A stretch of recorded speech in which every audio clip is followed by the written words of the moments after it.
Турции прошли Дни культуры нашей республики. Зрителям в рамках фестиваля делегация Минкульта Ингушетии представили выставку живописи и изделий декоративно-прикладного искусства, ярмарку национальной колоритной продукции. Ну а после презентовали фильм «Культура Ингушетии». Репортаж нашего корреспондента.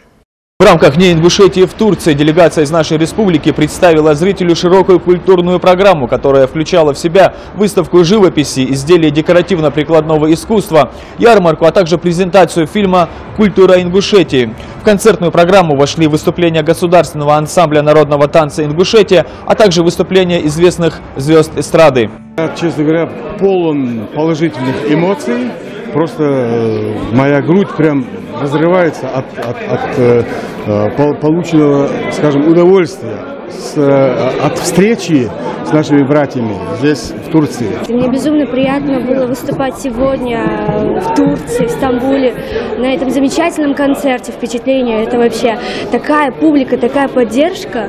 Познакомиться поближе с историей и культурой Ингушетии пришли не только наши земляки, но и представители диаспор других регионов Кавказа, чьи предки покинули Россию во второй половине 19 века. Это лишний раз доказывает, что история и культура Ингушетии интересна своим колоритом и самобытностью. Наше присутствие, наша природа, наша культура, наши песни, наши танцы. Сегодня весь день сидели в зале на репетиции, несмотря на то, что ожидает вечерний концерт. Черкесы, адыги, кабардинцы и балкарцы с огромным интересом изучали и знакомились с историей Ингушетии.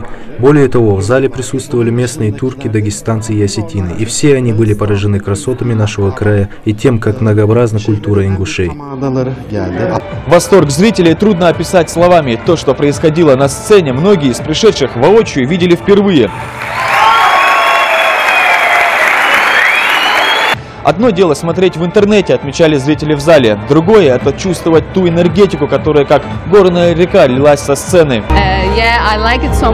Да, мне очень понравилось. Оригинальные танцы, потрясающие песни. Все это очень здорово. Такие мероприятия способствуют сближению народов, налаживанию тесных культурных и экономических связей. О необходимости такого контакта говорил и президент России Владимир Путин во время недавнего визита в Анкару. И приятно отметить, что Ингушетия стала первым регионом России, откликнувшейся на предложение главы государства.